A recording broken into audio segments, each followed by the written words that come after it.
বন্ধুরা আসসালামু আলাইকুম। আপনারা কেমন আছেন? আলহামদুলিল্লাহ ভালো আছেন, আমরাও ভালো আছি।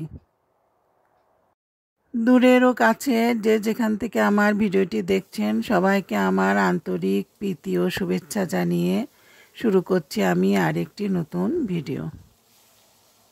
বন্ধুরা, আমি আজকে রান্না করব ছোলার ডাউল দিয়ে ডিম আর ভাদাল ভাজি। ভাদালটা আমি কুটে ধুয়ে পরিষ্কার করে নিয়েছি। এখন আমি কাঁচামরিচ, পেঁয়াজ, হলুদ, লবণ দিয়ে আমি ভাদাল ভাজিটা করে নেব।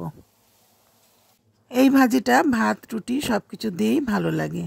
কথা বলতে বলতে আমার ভাজিটা করে ফেললাম। এখন আমি ডিমটা রান্না করে নেব। তেলটা গরম হয়ে গেলে আমি সিদ্ধ করে রাখা ডিমগুলো হলুদ, লবণ দিয়ে মাখিয়ে আমি হালকা গোলাপি করে ভেজে নেব। ডিমটা ভাজা হয়ে গেলে ডিমগুলো আমি উঠিয়ে নেব।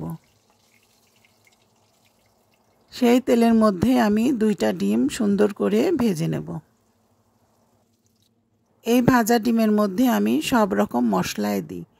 পেঁয়াজ বাটা, রসুন বাটা, আদা বাটা, জিরা বাটা, গরম মশলা বাটা, হলুদ, লবণ সব কিছু দিয়ে সুন্দর করে আমি ফিটিয়ে নিয়েছিলাম।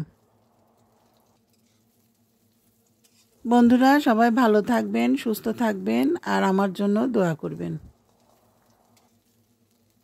ডিমগুলো এখন আমি ভালো করে ভেজে উঠিয়ে নেব। চুলায় তেল গরম হয়ে গেলে দিয়ে দেব ফোড়নে তেজপাতা, গোটা কয়েকটা গরম মশলা, দিয়ে দেব পেঁয়াজ কুচি, সুন্দর করে নেড়েচেড়ে গোলাপি করে নেব। এখন দিয়ে দেব আদা জিরা বাটা, দিয়ে সুন্দর করে নেড়েচেড়ে কষিয়ে নেব। এখন মশলাটার মধ্যে সামান্য পানি দিয়ে দেব। মশলাটা কষানো হয়ে গেলে হলুদ, লবণ, মরিচ দিয়ে ভালো করে মশলাটাও কষিয়ে নেব। ছোলার ডালটা আমি আগে সিদ্ধ করে নিয়েছিলাম। এখন সেই ডালটা দিয়ে আমি কিছুক্ষণ রান্না করে নেব। ডালটা ফুটে উঠলে আমি সিদ্ধ করা ডিমগুলো আর ভাজা ডিমগুলো পাটে পাটে উপর দিয়ে বসিয়ে দেব।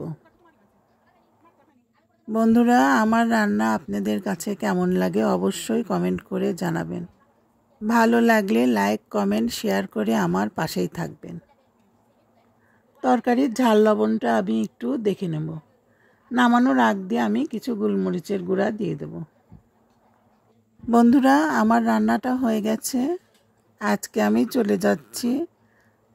আবার আসবো নতুন কোনো ভিডিও নিয়ে।